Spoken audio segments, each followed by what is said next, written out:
Hey Clayton in Florida. Hey Bob. Bob. And James, how you doing? Hope you're all well.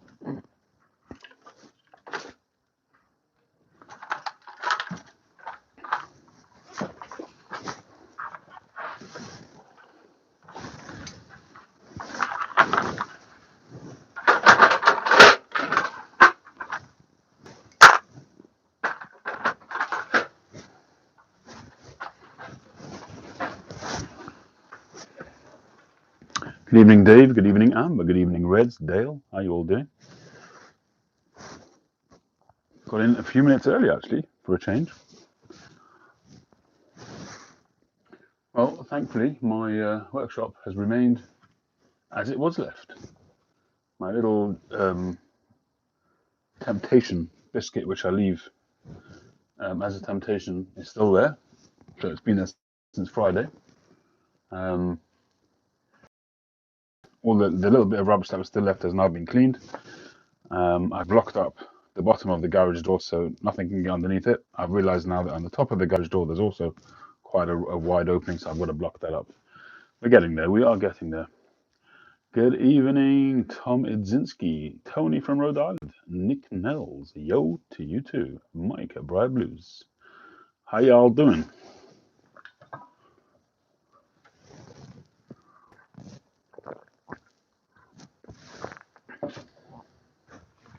So a few things to show you this evening.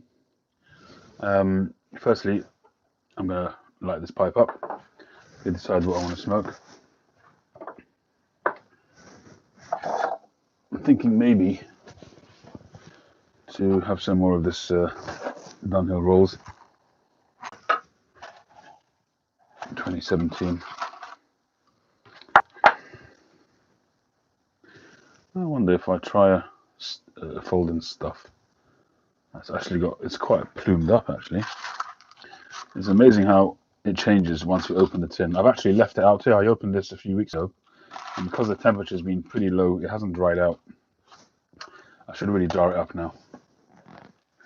So I'm going to take two medallions. You can see that it's quite a bit of white colouring there. That's just plumed up a little bit. Just tease them a little bit. This is not me usually. I really don't do folding stuff as a rule. Sometimes with the roll cakes, the smaller roll cakes, but not sure if that's been used or not, but we'll go with a fresh one. Good evening, Ian, Red Dog. D-Dog, rather. Red Dog. I'm pleased to say every single one of my pipe orders has gone out. A few have arrived already, the UK ones. I've had notifications. So I'm pretty much bang up to date. I'm in the middle of one commission, which is this one here. This is the pickaxe. I sent pictures to the commissioner. Wasn't happy. Basically, the commissioner, he sent me a picture of a pipe that I'd done, a pickaxe that I'd done in the past. It had a green swirly stem without a flared shank, and that's what he wanted. He wanted a regular briar shank. I told him I can't do that because each piece of briar is different, and each pipe is designed slightly differently. They're unique. It's not a factory pipe. So he's accepted that this is a different shank, but he wants me to make it flush with the stem. So from a design aspect, I actually really liked the way this came out. But that's what the customer wants. I mean, I could just leave this one, offer it up for sale, and make another one, I suppose. The grain, the markings on this ebonite stem are just amazing. This is the first time I'm using this stem. I think this stem material. Too much light here.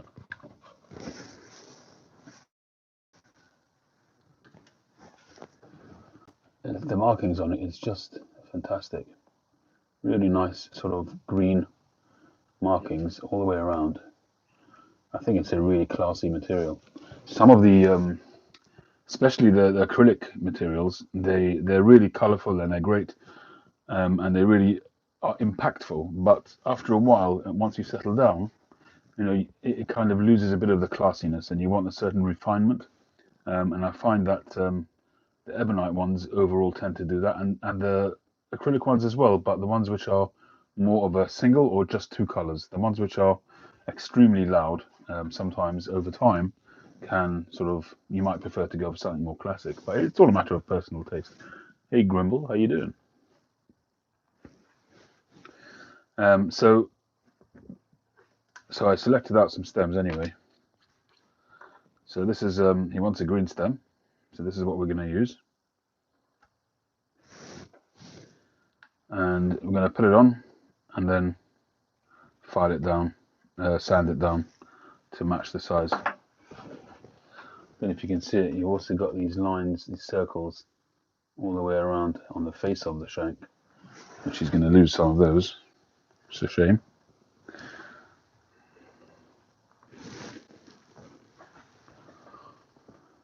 Hey Monkey, I saw your comment on some of my videos, Pipe Monkey.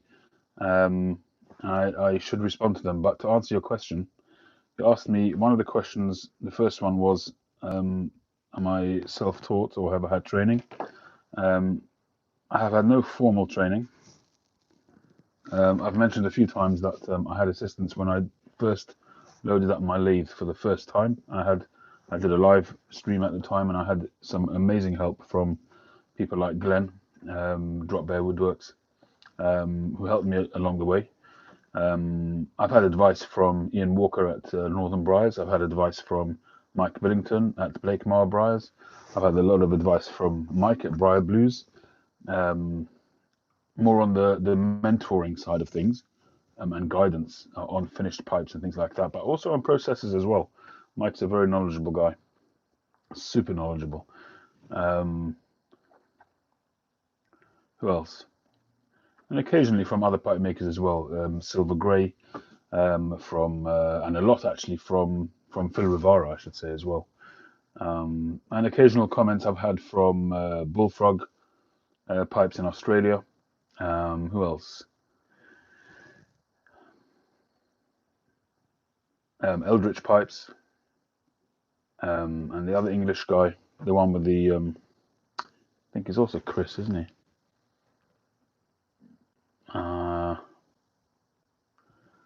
Who's the other English pipe maker? The one with the clover as his insignia. Asquith, thank you. Asquith Pipes, I've had some advice from him early on. I've spoken to Les Wood, Ferndown Pipes.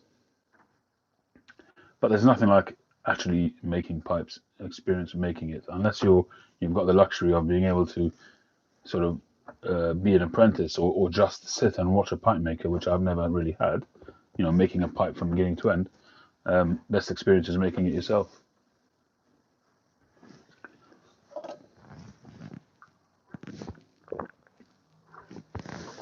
I haven't had a pipe yet today.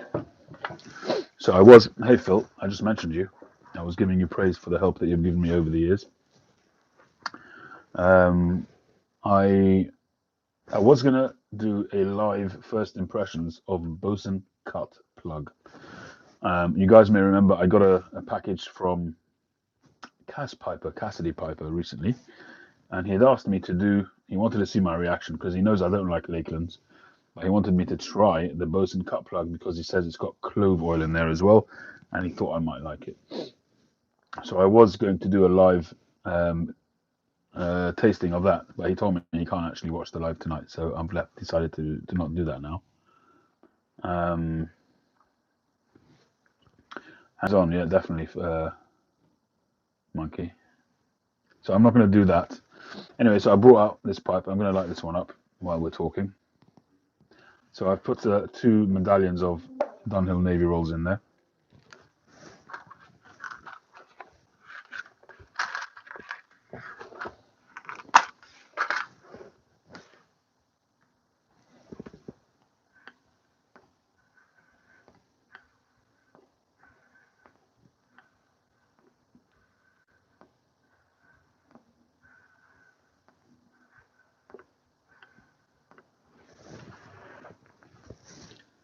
always think it's cool when you're smoking a long pipe, and the pipe is miles away from you, and you're drawing on it, and it instantly draws smoke through. I always think that's quite cool.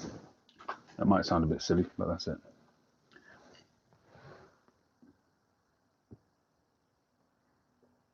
I mean, this is almost a church warden. Not quite, but not far off. You could call it a mini church warden, I suppose.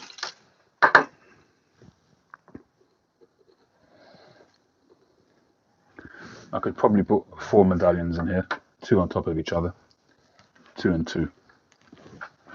The big pipe. Fernando, hello. Hola.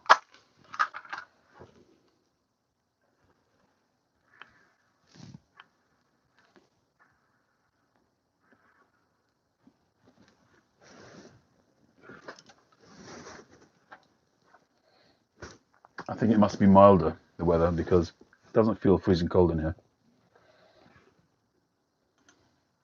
Either that or all the Roland excluding measures that I've taken perhaps are keeping the cold out a bit more. Maybe. It's probably just not as cold.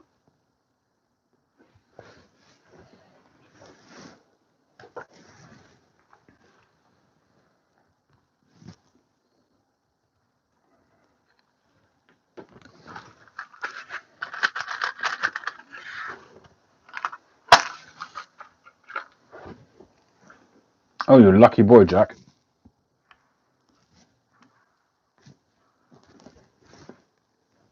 I mean, that's really going to be the only places you'll find it now, is local tobacconists. Especially if they don't have an online presence.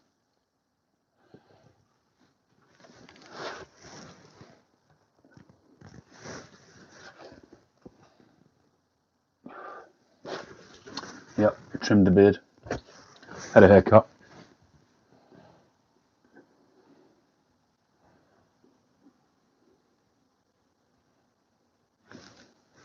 Now you can't tell Mike and me apart.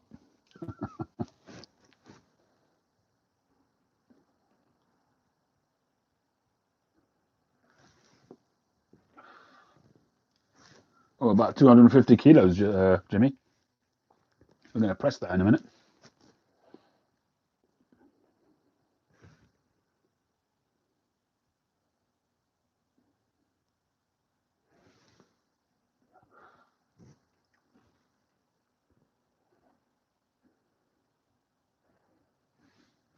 Nothing on the bench at the moment, other than this, which I was going to do tonight, but I decided I'll just come straight on and do it, start my live.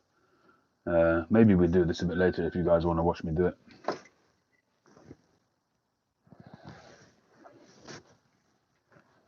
I know James likes to watch.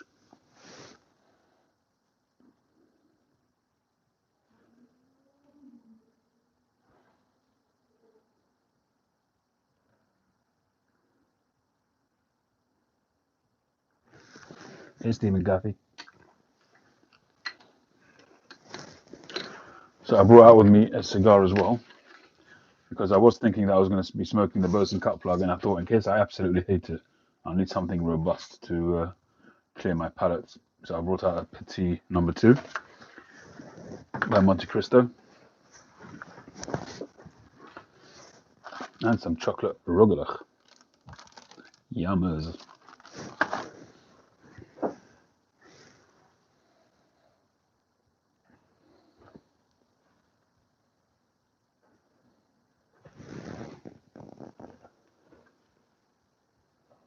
This pipe leather thing is made by Agape leather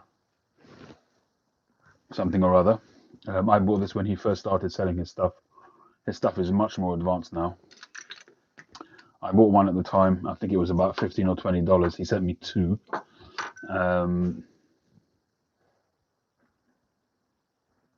And they're kind of both a little bit worn out. You can see Agape Custom Leather, I think he's called on Instagram. AGAPE, and that's the A for Agape. But I've used these pretty much every single day since then. I've got one here and one in my office, and they're fantastic. I mean, the fact that it's a bit worn out doesn't matter. That's because of the A stamp. But it's fantastic for just laying out and getting ready, you know, getting your tobacco ready. $50. But I would imagine, Josh, that the one you got was much more. I mean, the ones that he makes now are a thicker leather. They're much more shaped.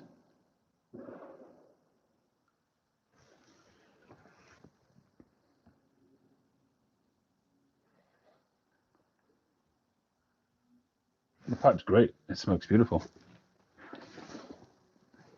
I can't say whether there's any difference to the fact that it's bamboo or not. That I have no idea.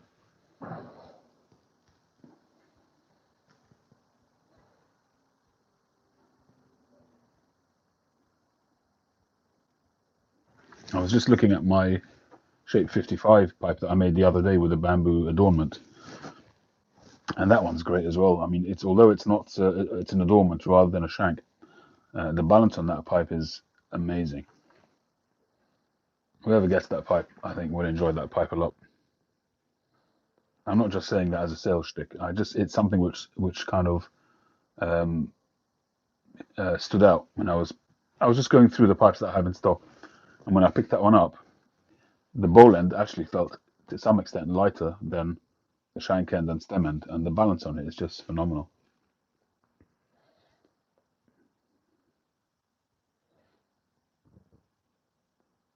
Ogden's Redbreast pipe tobacco. No, no. I haven't smoked a pipe as long as you might think.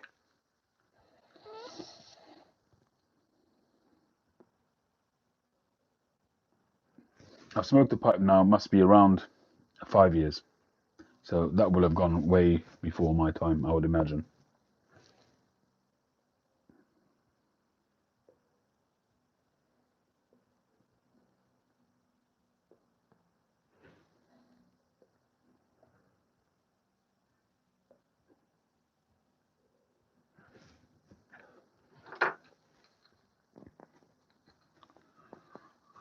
I'm booked in for my first jab.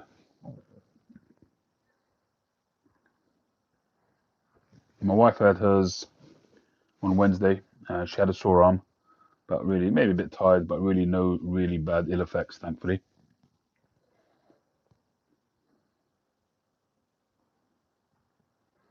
So I'm a bit apprehensive.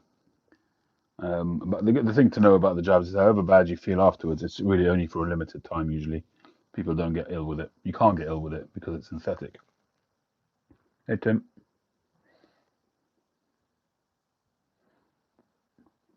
At least that's what I understand.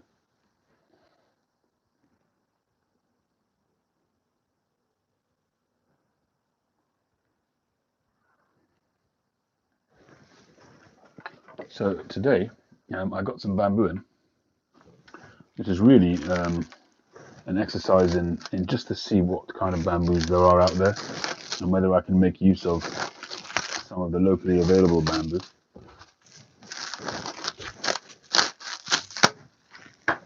So this stuff is actually far too wide, but it gives me an idea of what it's like. So this is more of your box standard bamboo. Doesn't have those big knuckles and things like that on it.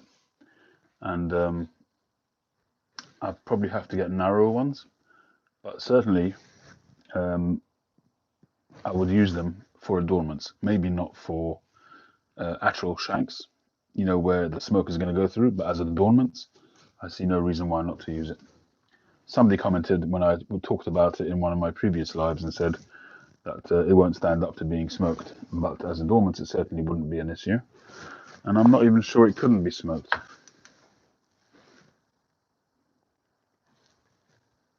I'd have to probably, from a smoking perspective, I'd probably have to try it myself before I sent it to anybody else. But it's got interesting textures.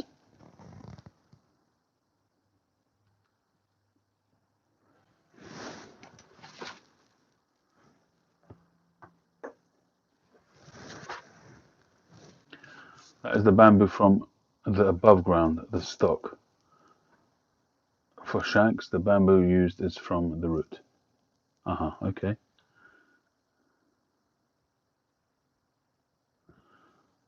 That's cool, Steve.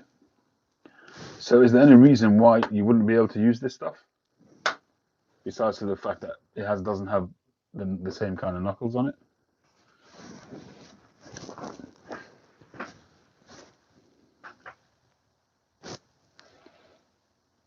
Right. Okay. Fair enough. That's what I'm saying. I don't intend using them as a shank, but as an adornment. I can't see why that would be a problem to be used as an adornment. You know, if it's you're only in contact with the briar, I'll just use it as a sleeve over the briar. Do you think? Can you see any problem with that, Mike?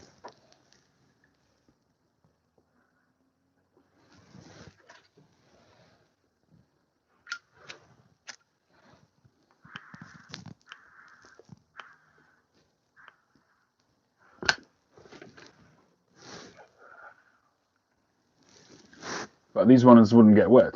I can't see why these would get wet because I'd be using them as a sleeve over the briar. I mean, if they did get wet, it would first have to go through the briar. It would be really minute, and there would be the glue between it as well, which would be a barrier.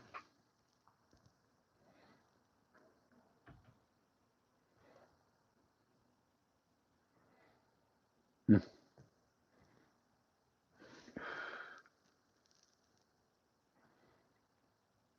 Connoisseur's choice, very nice. I think I may have smoked that once upon a time, going back a good while.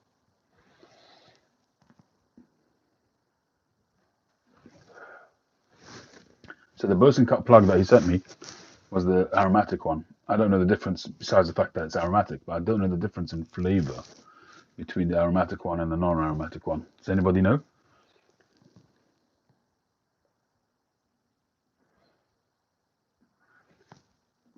Well, if you can get me some of that root stuff with the knuckles, Mike, for that I would be eternally grateful. Preferably some which are about 20 mil at least in width.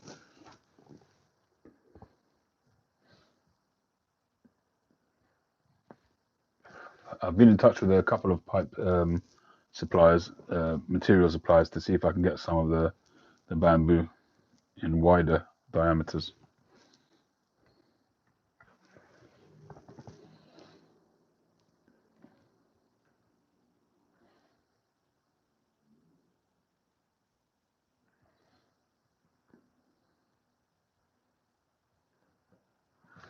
Why is that something challenging? Digging up bamboo roots?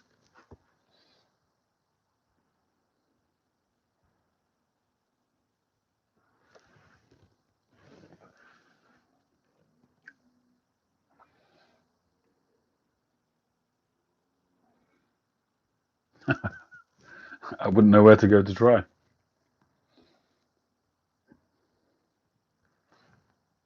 I'm going to imagine that it puts tentacles out everywhere and is a bugger to get up.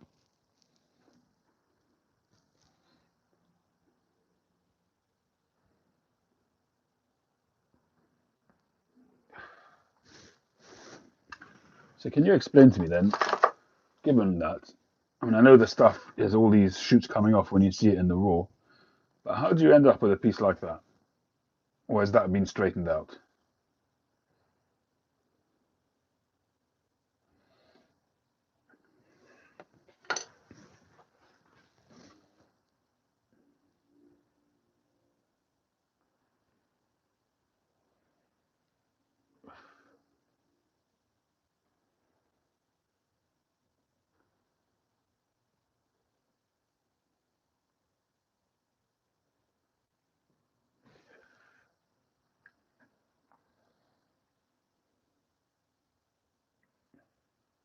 Yeah, Andrew, that question goes to Phil as well. Phil, I imagine it didn't grow like that. Or would it have? If it grows in various parts, and much depends on the soil it's grown in. So would it have grown like that?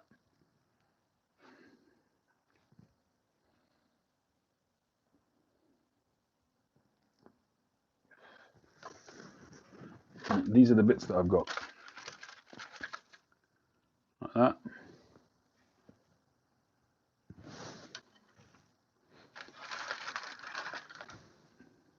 Another quite a wide bit. This one's already been drilled for regular tenon.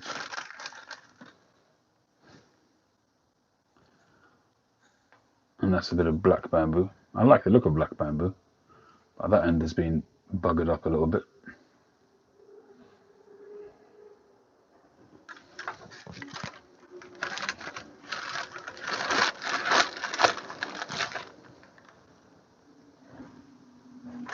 And that's the battery that I've got.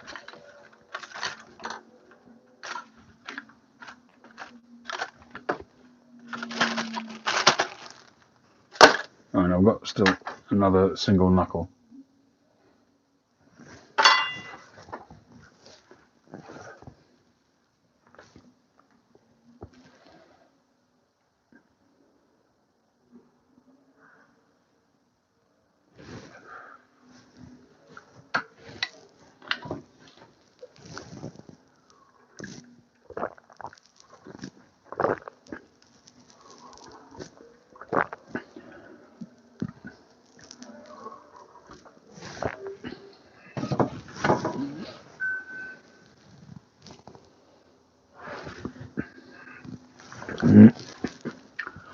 Bamboo cider built in the mid-20s, 1200s. Wow.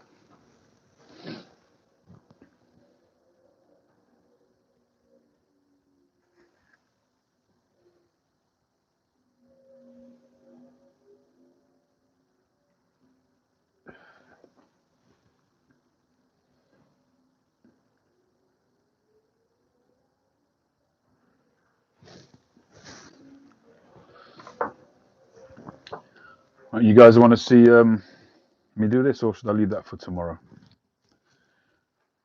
Just carry on smoking.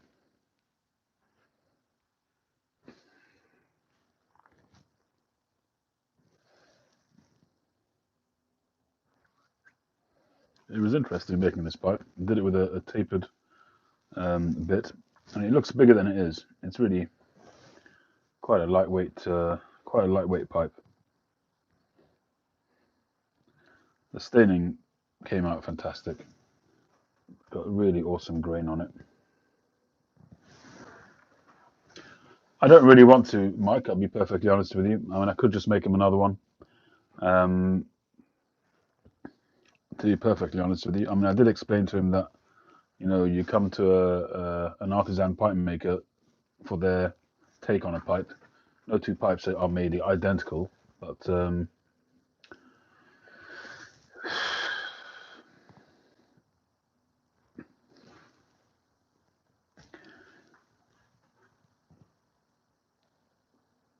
I don't know. I mean, for me, the pipe was, as it should be, with a slimmer kind of stem with that wider shank.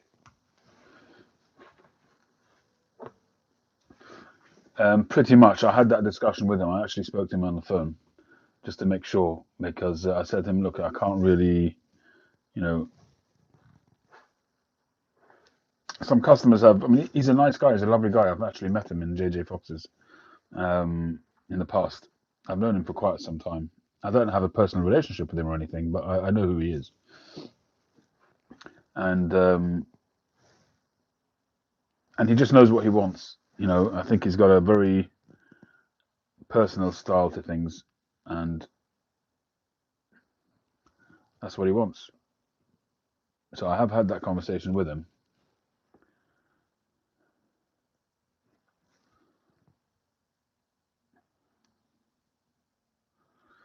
You reckon start from scratch? Well, I could do that anyway and see how it works out. And if he's happy with that, give him that, and then sell this one separately. If not, I can always do it with this one.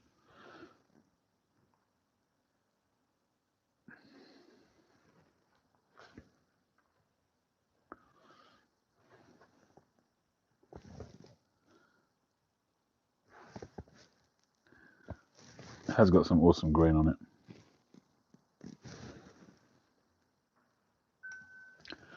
Well, I asked him for 195 for it as a 3-star, but if somebody were to take this from me now, I'd let it go at 150, and that would give me the impetus to just go and make another one.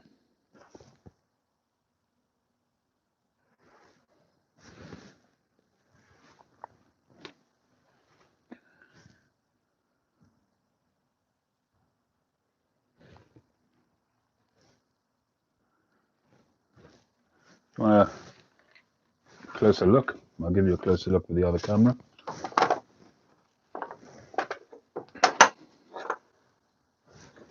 If it's of interest.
Really, really nice shank there. That shank extension was Mike's idea, and it was a good idea.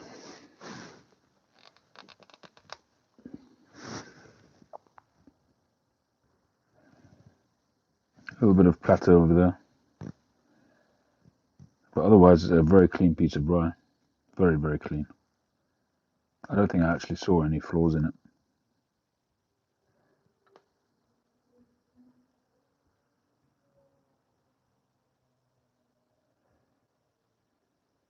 Hey, Boris. So there it is. Drilling is really good. Right at the bottom there, you can just about make it out.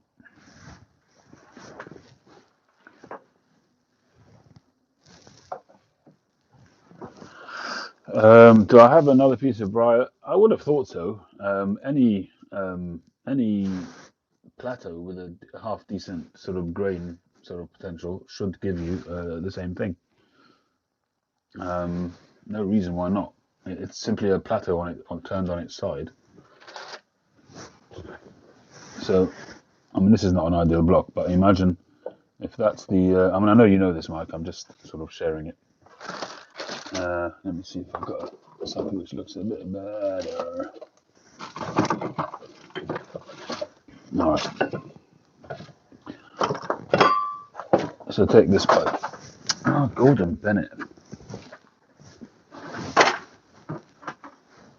So take this pipe. You can see this is going to have really nice bird's eye. You can just see when you've got bird's eye with the little track lines in between each nodule, that usually gives you really nice bird's eye structure. So if I sand these two edges and the grain is straight up, then I know that I'd get a good. All I'm doing is putting it up like that, and when I'm on the lathe, all I really do is turn the first sort of bit of it, on a taper, and the rest is done by hand. This one wouldn't be deep enough. I'd have to use a bigger block for that to do them. But I guess it's an idea. I'll probably broach that with him because I don't want to end up making two pipes and I'm not taking either of them. So I have to be sure because he may be really stuck on this particular pipe. He might like the briar. He did say he liked the staining and all of that. But I think I'll offer him that and see what he says before I set out and do it. To make consider, but so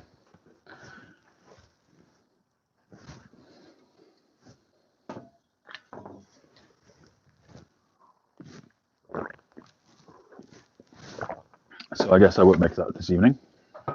I'll see what he says tomorrow. But I could make this pipe. I could make this will do a nice Canadian or a Liverpool.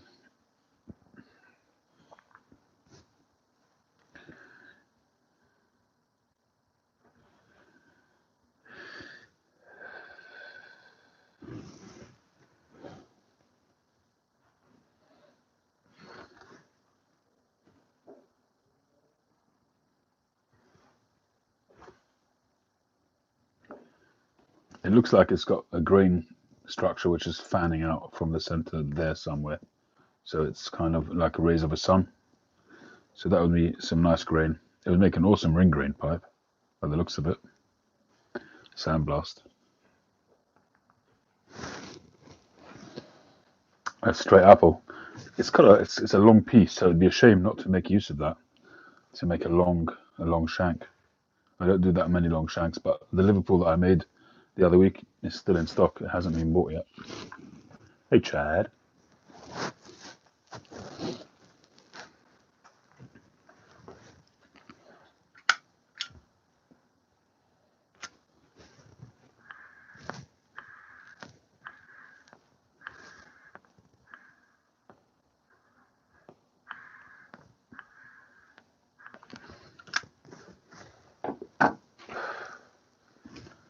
Short tapered stem apple with a longer shank.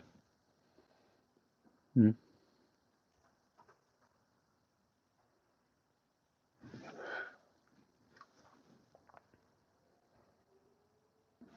I'm going to shave off the outside and have a look at the grain. Give me a minute.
Oh, sorry to hear that, Chad. Wish you better. Keep up with the vitamins.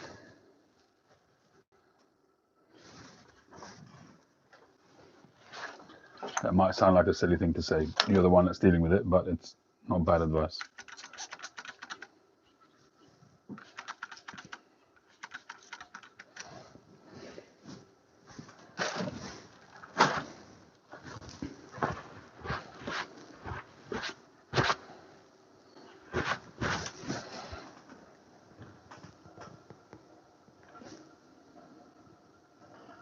Not bad. It's got some really nice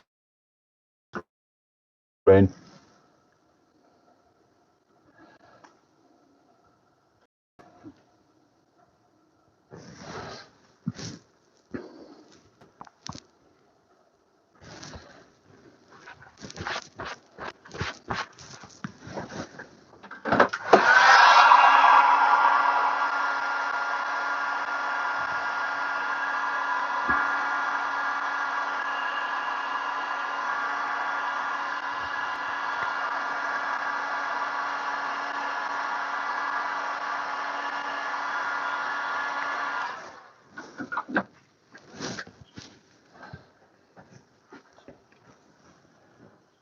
See, this side comes down, so an apple might be better for this particular block.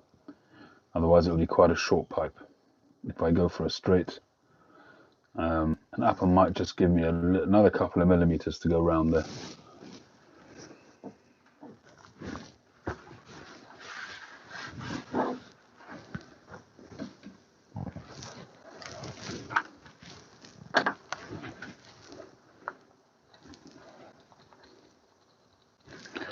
The only thing with this pipe is that because it's a relatively narrow block, so it's not really going to be an apple, a classic shape, unless it's going to be tiny.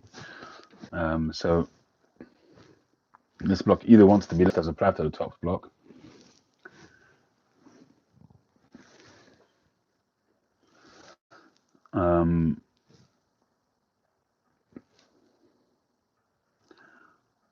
it could be a Dublin. I could take it just a little bit further down, I guess. Yeah, I'll do that. It's a little bit higher, a little bit further down, but nothing major. I'll have a look around to see what other blocks I've got. But it's one thing I've learned is not to try and squeeze a shape into a block. If it doesn't look right, then it probably isn't.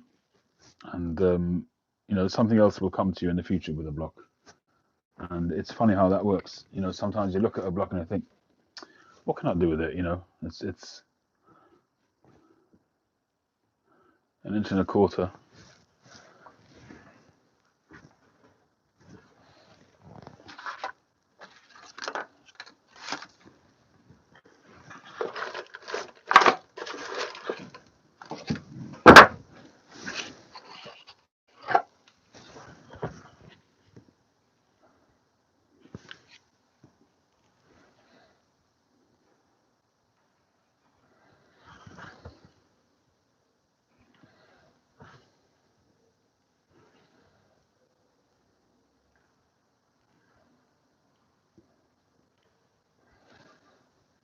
Well, it says, according to this, I've got over inch and a half.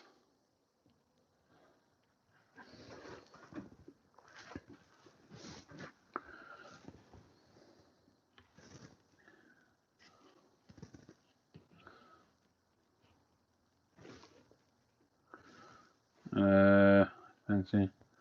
Yeah, no, the walls, the thickness is not such a problem here.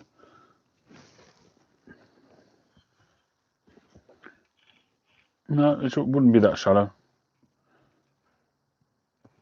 It would be over an inch, the bowl.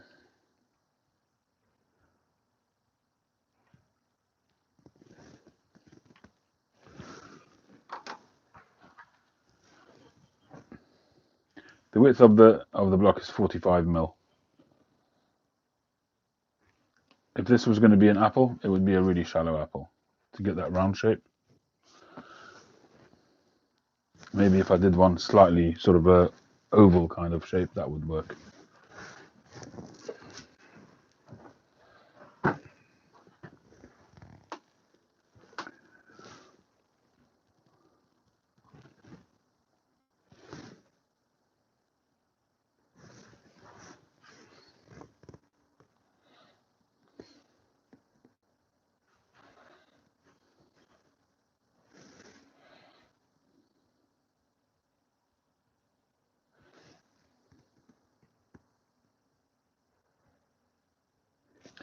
I mean, if I wanted to make the ideal pipe out of this grain-wise, I would be making another strawberry shape, just looking at the grain. A smaller, lightweight strawberry with a longish shank. Where's all my stuff? Where's my pencil? I can't see my pencil, I can't see my ruler.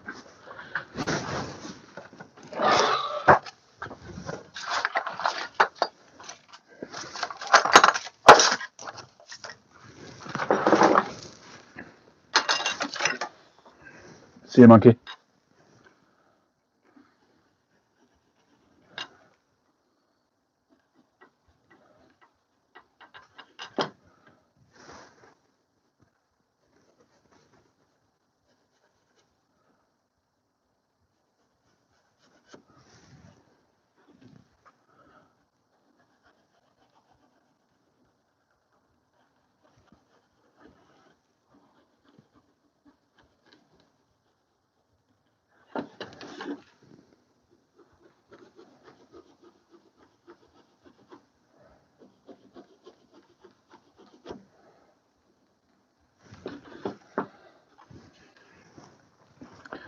Grain-wise, that's what I'd be doing.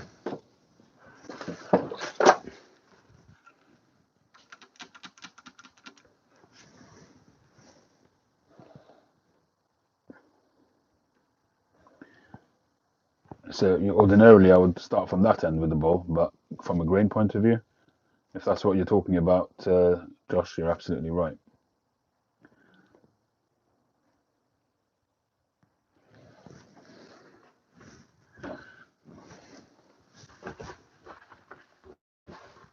I'm going to leave that pencil outline on there, and maybe I'll do that.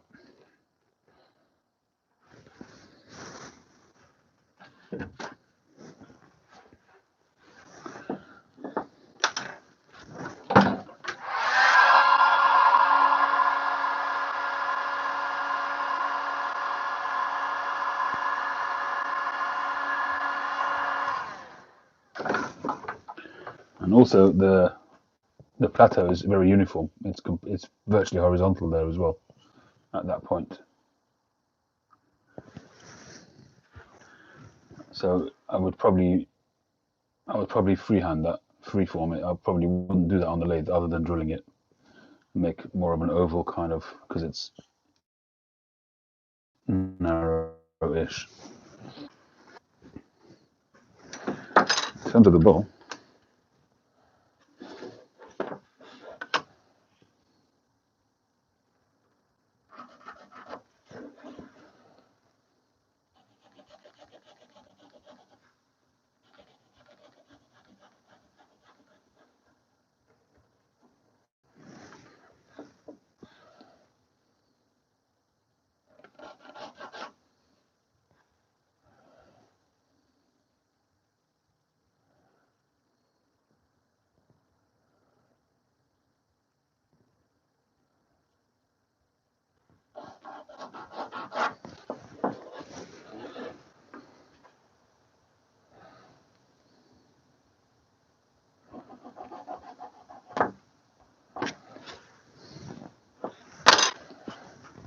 and that's what you'd be looking at, something like that.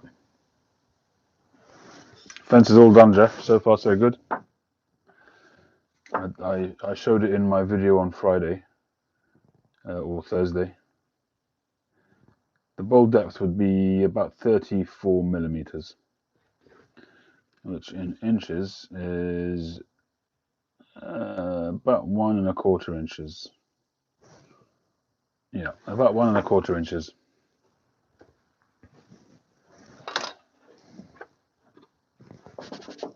That's actually a nice looking pipe.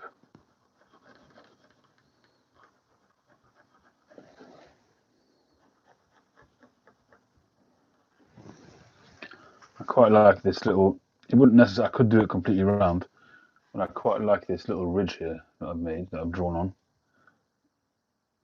And let's see if I can do something like that up here.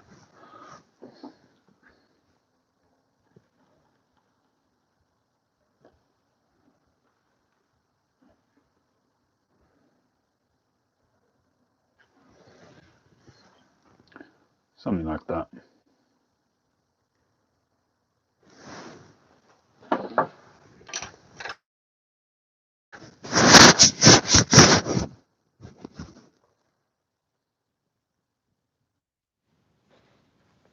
No, that looks good, Josh. Good call. I mean, that's what I saw in this as well, but it just seemed a waste not to use the whole briar. But sometimes you just have to do that, and you've got to turn it on its head and do other things with it.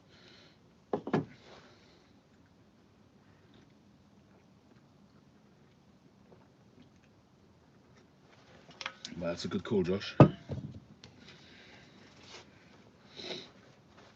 It's actually a little bit narrower, and it would have a little bit of a clay look to it, like the old English clays. You know, if this was a little bit narrower, you know, like that, like a cutty, basically.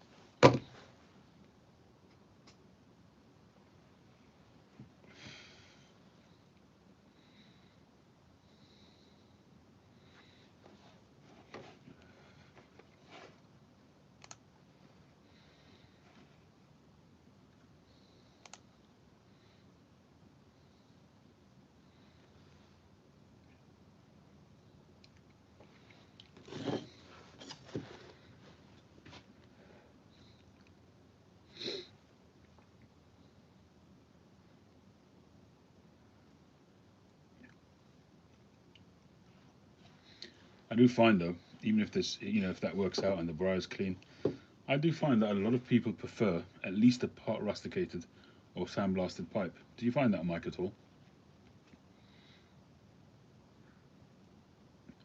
I don't know if it's just me imagining it, but I think that my rusticated pipes sell, I think, faster than my smooth pipes. I mean, I hardly ever make them nowadays, rusticated pipes. Number one is I've had, good fortune with a briar most of the time, and also I find it harder work to do rusticated pipes.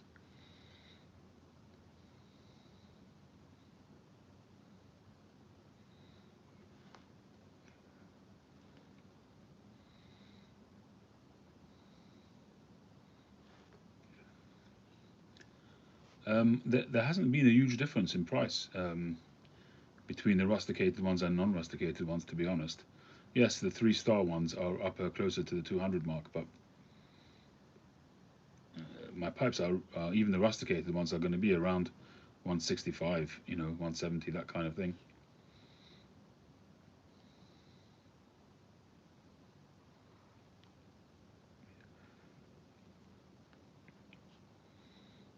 I think Blast is my favorite finish too.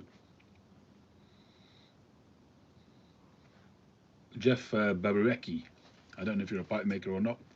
Ordinarily, yes, you would do the bowl here because that's the larger, higher part. But sometimes you have to just look at the grain. And the grain in this pipe tells me, I don't know if you were following from the beginning when I wet it and showed you the grain, but the grain on this block tells me to draw the pipe that way. I can certainly draw a pipe here, but it looks better like that.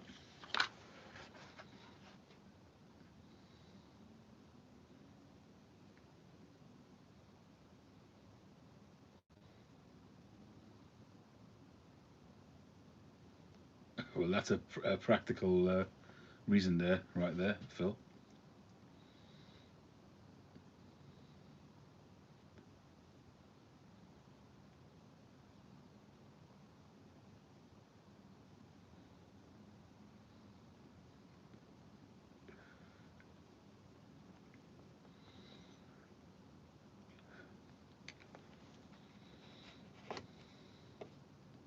Starlink satellites.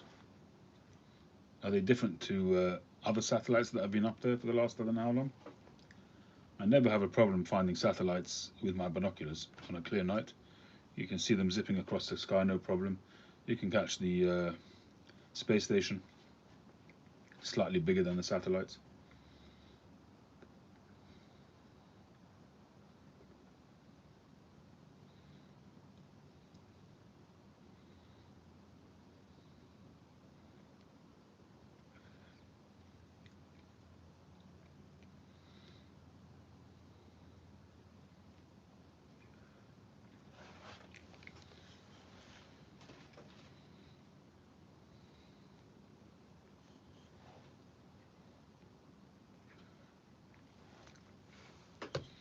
Have I bought any more cigars?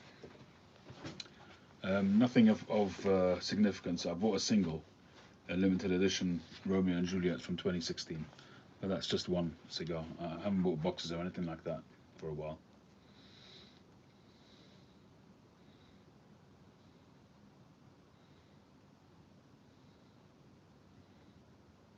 Oh, so what are they there for? What are they? What is their purpose of those satellites, Chad?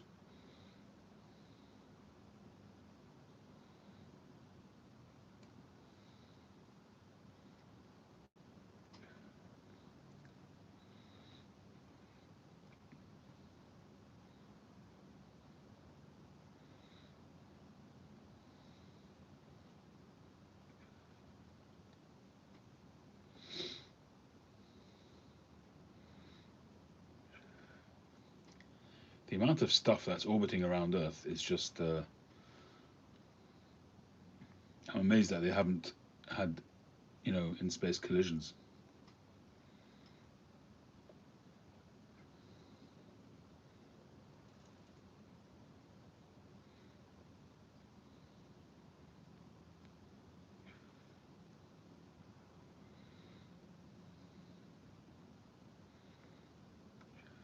Worldwide internet. Oh right, wow.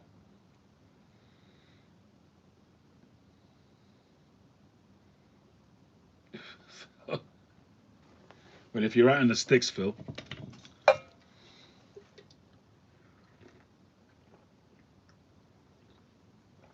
this is one of those coffees that you just don't want to end.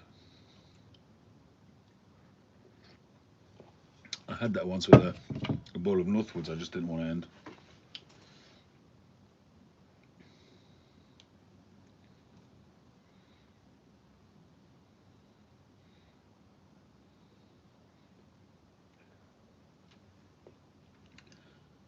They'll start having to have traffic light systems up there.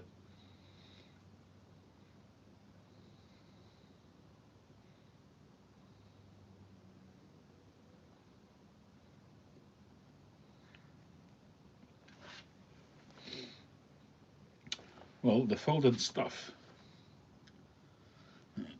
wasn't bad.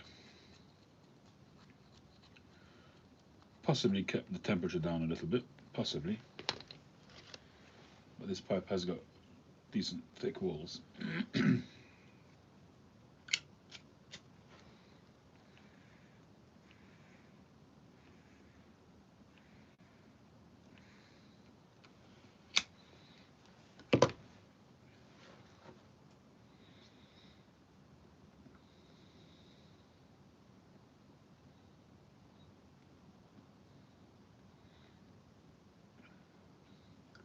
If they're in lower orbit, is it conceivable that they could get grabbed by gravity at all?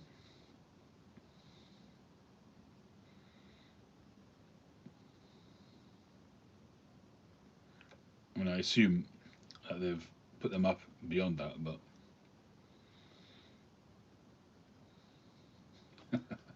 internet satellite in backyard. I don't think there'll be much of a backyard left if that happened. And my fence will be gone for a start, so that better not happen.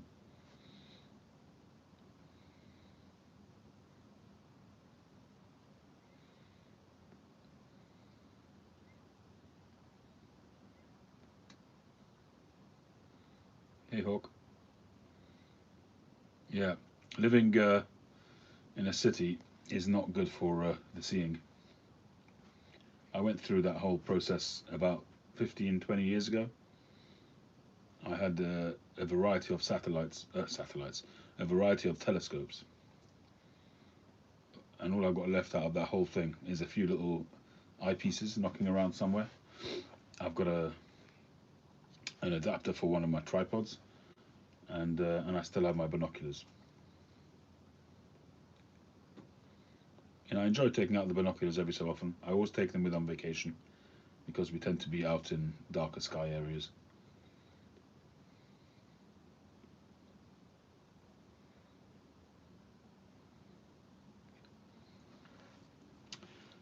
But I used to have a great time doing some astrophotography. I bought these little devices. I had a Nikon, or Nikon as you might call it, a digital camera, one of the early ones, a 990 or something I think it was called. It had a twisting body. Anyway, it had a screw-on lens on the front of the lens, on the optical lens, where you put the cap on normally. It had a screw fitting, so you could put filters on. It became quite an iconic camera, and they actually made adapters for that to screw onto your telescope, so you could take astrophotography. And I did take at the time some really cool photos. I mean, it's the early days of digital photography, don't forget. So it was, I loved that camera. It was probably my second, I think, digital camera at the time.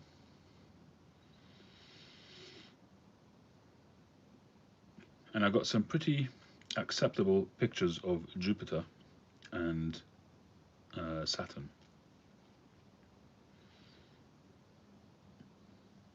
Enough so that you could see a little bit of the orangey sort of bands around Jupiter, and with Saturn that you could see the shadow of the ring around Saturn.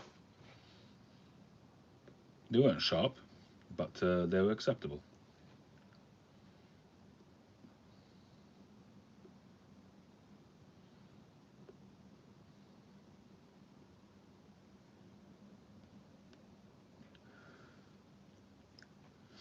Yeah, when you get to see the Milky Way the first time, never mind the Milky Way, when you get to see Saturn through a telescope the first time, that's a mind-blowing experience. It was for me.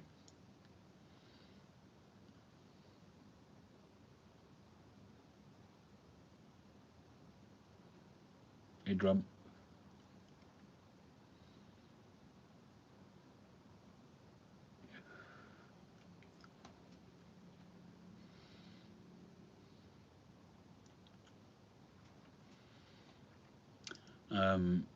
Jupiter's moons, I'm trying to remember if I saw them or if I just remember seeing them from the magazines that I used to buy. I think I used to be able to see just little, look like little jewels, little dots, pinpricks of light. If I'm not mistaken, I think I did.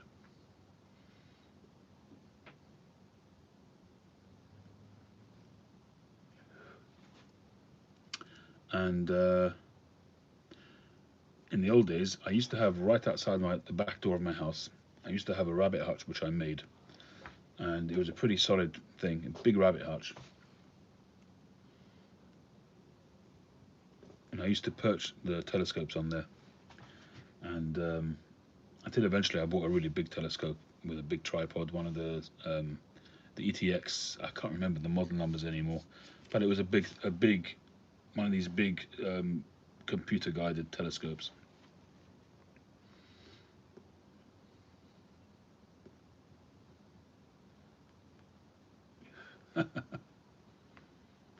Like I said, I've got rugelach, which I fancy right now.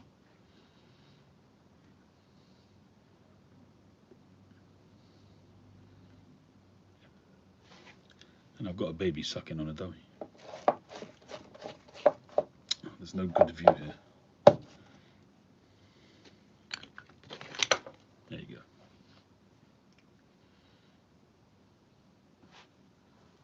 Just downhill Navy rolls, smoking.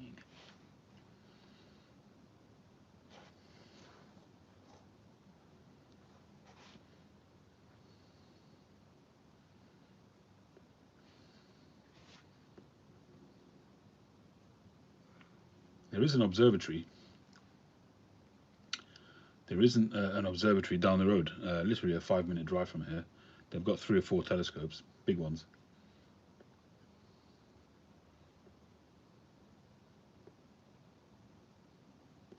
Been there once to visit it during the day, but never at night.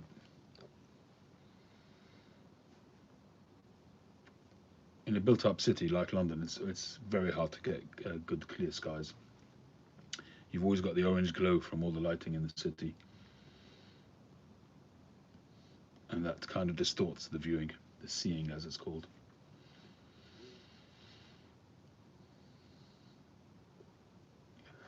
I remember one time I set it up through this roof here.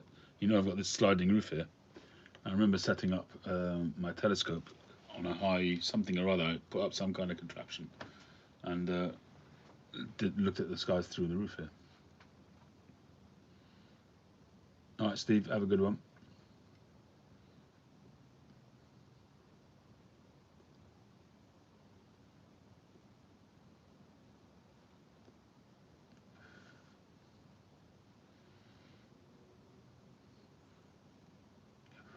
Well, if you've got Nikon glass, Phil, I guess you'll be sticking to Nikon.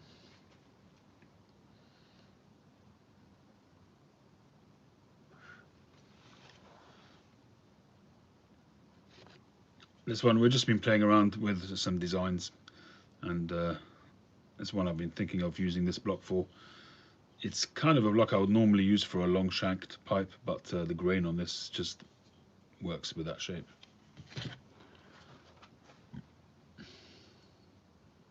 No, the original purpose for this roof is purely traditional. Canon? Like me, I'm a Canon guy.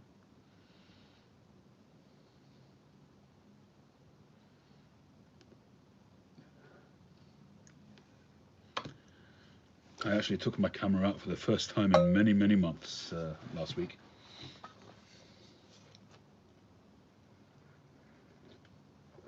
I had to check that everything was working properly as we start to emerge from the lockdown. I've got bookings sort of coming in to my diary, so just have to make sure it's all working properly. I've got to start exercising my forefinger so I get the trigger, you know. This is my trigger finger, but that's the one that I use for the camera.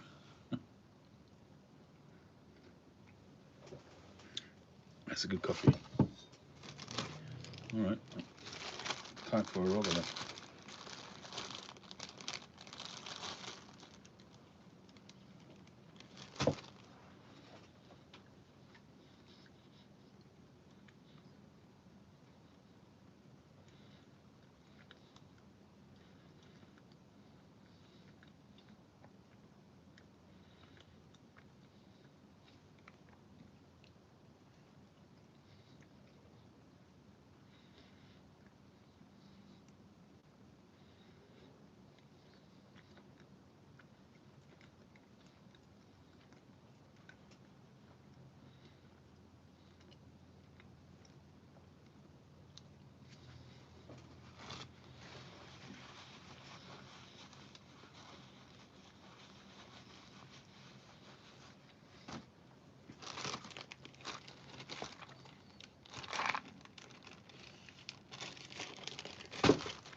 Alright guys, I can sign off.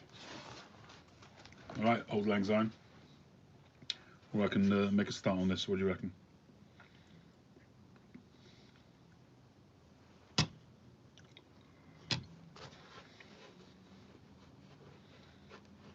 We will have a good evening all. Have a good one, Tim. See you down the road indeed.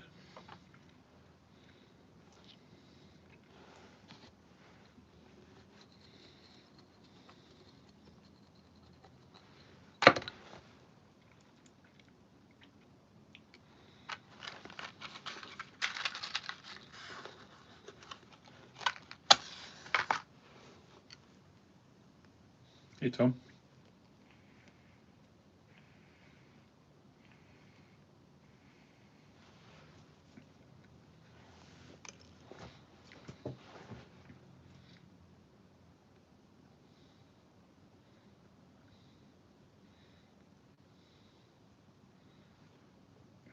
What's that, Jeff?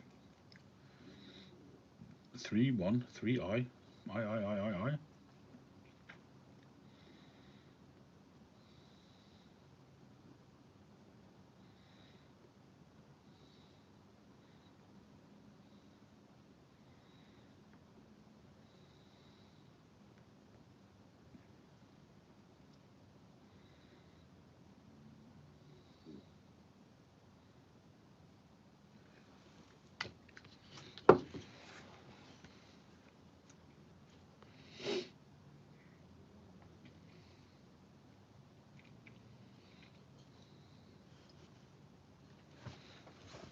I'm just going to cut the shape.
Having a bandsaw that works is just phenomenal. So, there's the shape.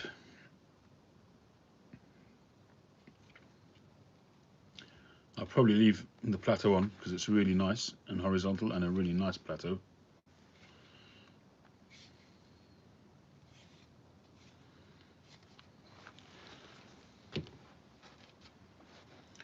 In terms of stem, I have to think about whether to do a hand cut or whether to use one I have.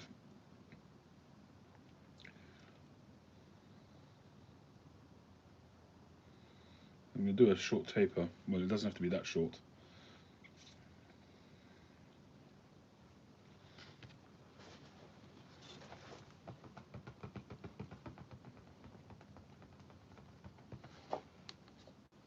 Something like that again.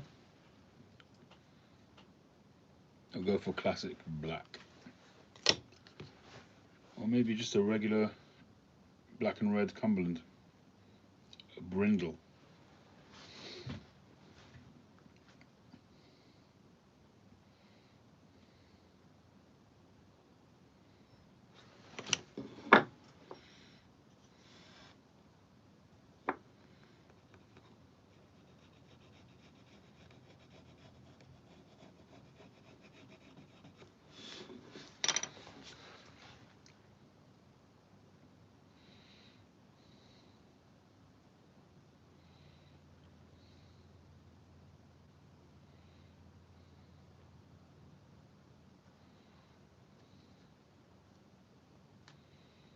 Which pipe is that, Jeff? This one.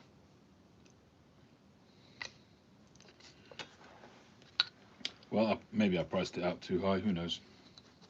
Kind of did that half intentionally. But I've yet to be able to make any rhyme or reason of the pipe market. It's impossible to predict what's going to sell and what not.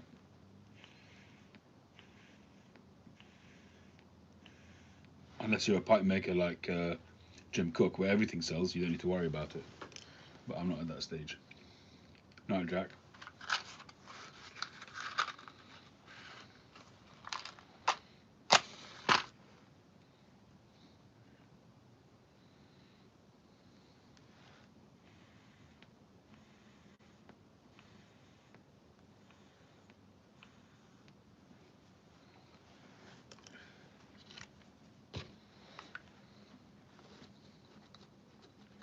Yeah, it is nice stuff. If you get a nice piece, they're unpredictable. That's the thing.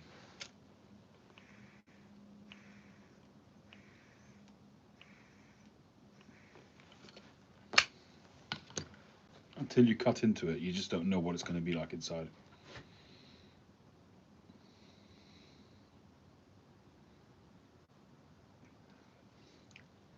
I do have some Cumberland, regular Cumberland somewhere. I've got some which are slightly different colours, like sand colour, brown colours, brown and black. Those are also nice.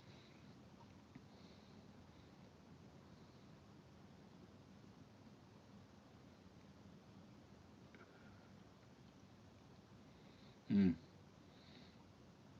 Hawk, I used to always buy with Cumberland pipes, with Cumberland stems. I love them as well. Now there's a much more variety of Cumberland that you can get, but or brindle. Sorry, Mike.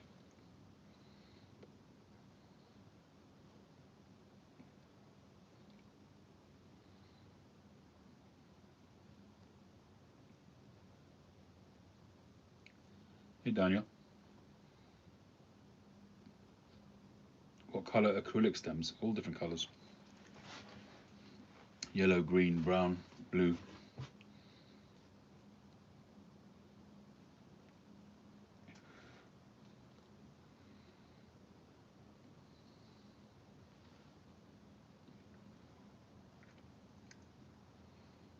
Red and grey. Very nice.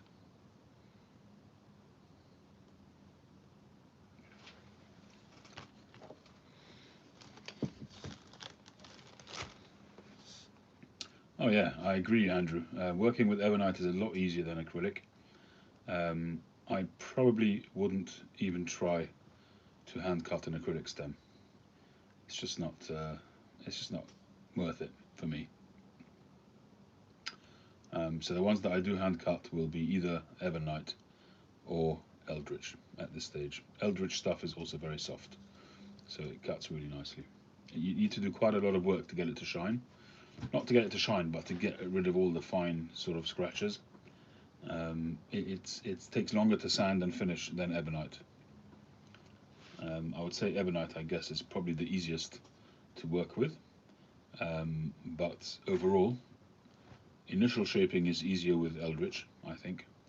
Oh, it's on par, but the result is better with Eldritch because you end up having the beauty of acrylic, so it doesn't oxidize, and the comfort of ebonite.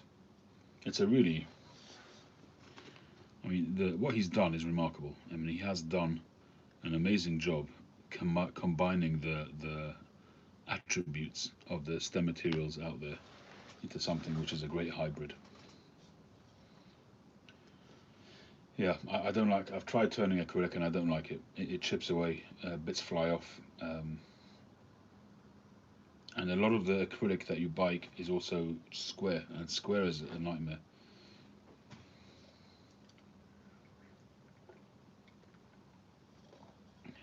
Square stuff, I would generally use it as for banding, and I would literally cut off strips and sand the corners off on the disc sander, and only then use it as band material and stuff like that.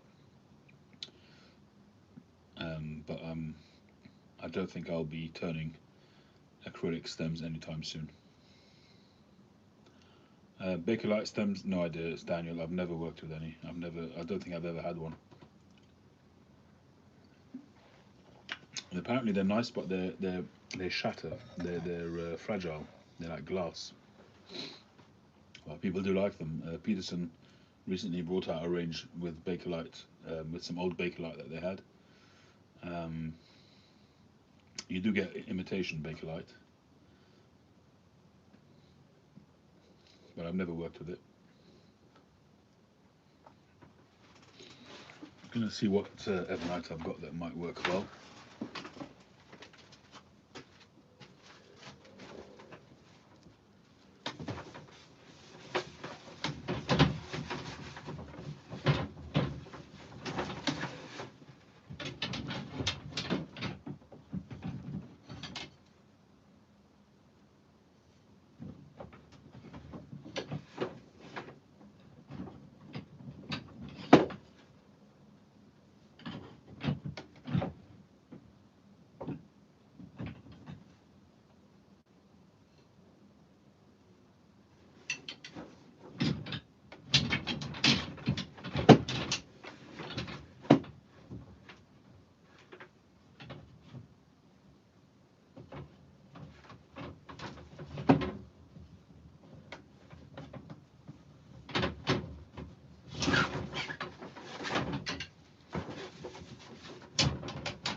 So there's quite a few different coloured rods I've got here. These are all ebonite. These are all Sem ebonite, you know, the German stuff. So this is your classic. You probably can't see the colouring there. This is the classic black and red. You can see a little bit more there. That's also black and red, but just wider. I think it's black and red. And I've got some of this stuff which is like a black and brown almost, but it's a much lighter colour, which looks interesting. This one I haven't actually tried yet. This is a blue and black. That will probably look very nice. And there's the one that I used, the green and black, the other day, and then this one which is like it's like an olive colour with yellows in there, different hues of green and yellow and black. This one looks nice as well. It's like a yellow and black, I think it's called.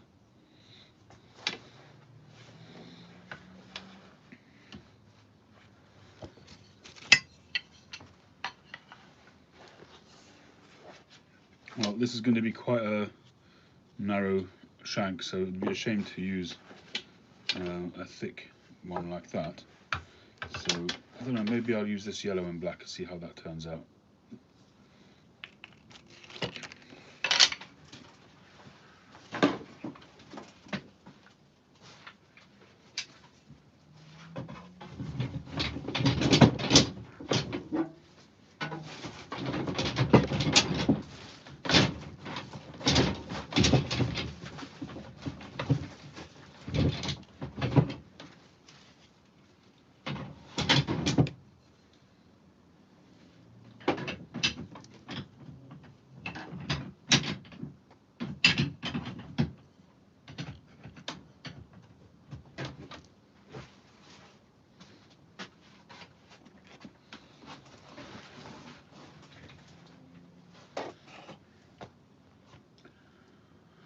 Right, well, I don't think I'm going to start this now.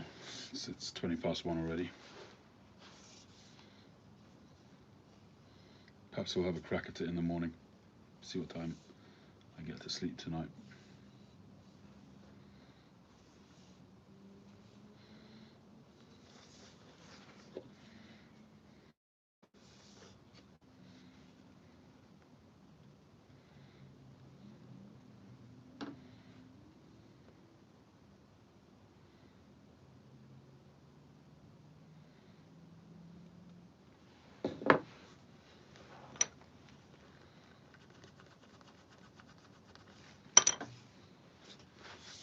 All right.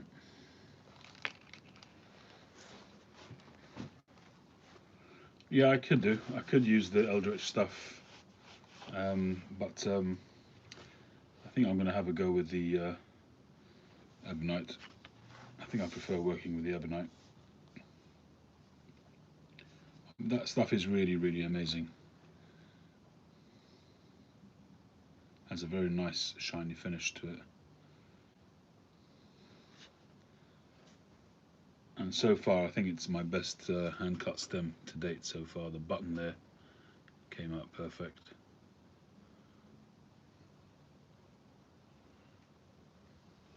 It was pretty amazing all around, that pipe. Yeah, that's what I'll be doing. I'll do that for the morning. I'll leave that on my desk. All right, gents. Well, I think I'm going to sign off.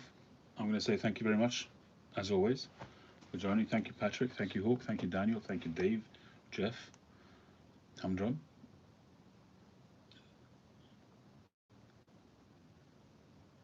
Andrew, Ian, Mike, of course, Old Lang Syne, I think he's gone already, Tom Edzinski, Jeff Babirecki, Tim Beaumont, who I think has gone, Phil Rivara, Amber Stumbo, Kilted Piper Steve, they've gone already, I think. And everybody else, Josh, of course, Chad. Chad, I wish you better. Hope you feel well soon. Yeah, I'll keep in touch. Bob,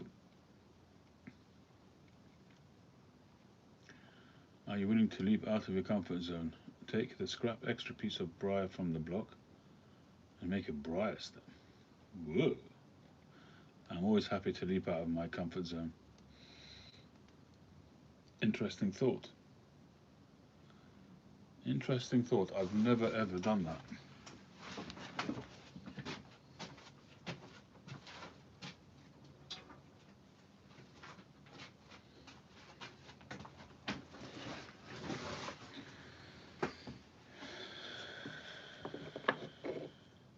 I might use a different piece of briar. These are quite small, these offcuts. Do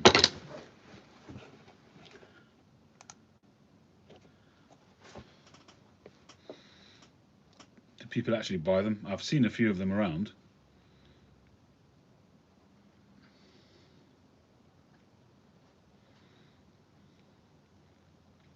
Oh, this is the bit that I cut off. No, it's not.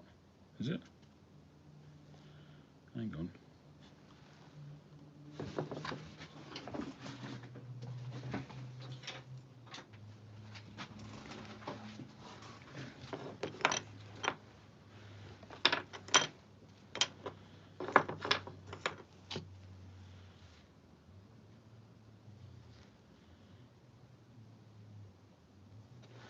Let's rebuild this pipe. That was there. That's that.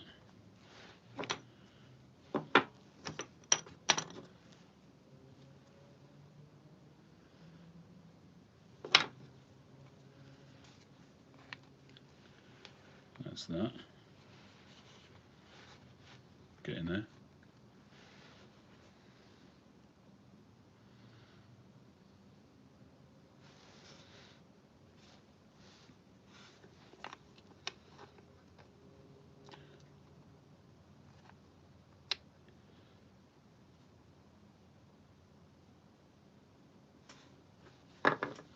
That might be from another pipe actually. Yeah. Is it?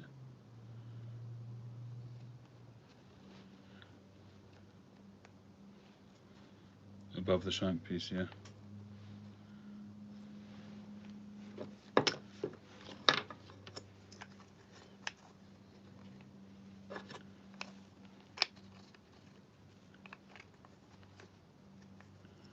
That must be from another pipe.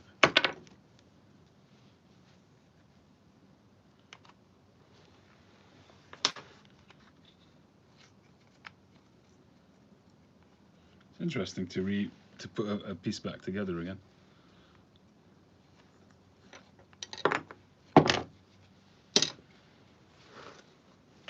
Okay, well, I'll leave that on the desk and maybe make it as an optional piece. So I'd have to make an ebonite one which is identical in diameter. That might be interesting. So a person could use it occasionally. Because eventually it would wear out. Hey Mike, how you doing? Yeah, I was just on my way out too. Interesting experiment. Interesting experiment. I think what I will do first though is make the ebonite stem, and I will do that afterwards before I start finishing it off or anything like that. Make a secondary stem out of this. But it'll be an experiment, so I want the pipe to be a good pipe with a regular stem on first, and then I'll do that, see if that works. Okie dokie. It's a puzzle indeed.